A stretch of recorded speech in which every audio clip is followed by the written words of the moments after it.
How to eat oats to lose weight faster. Weight loss oats recipes are the best ways to eat healthy and lose weight. Here is a great recipe that can be totally helpful for you. Oats are an extraordinary food. Besides being a super nutritious cereal, they have several health benefits.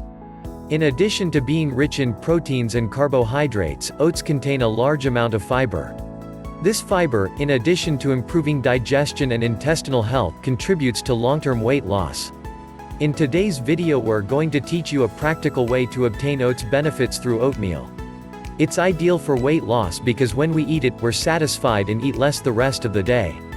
Ingredients: 1 cup of oats, 1 liter of water, 1 tablespoon of cinnamon powder, a little natural sweetener of your choice or honey optional. Instructions: soak the oats in the water to soften them. Then stir them together with the remaining ingredients. Mix well and transfer to a glass jar. It's recommended to divide this portion and eat it 3 times during the day.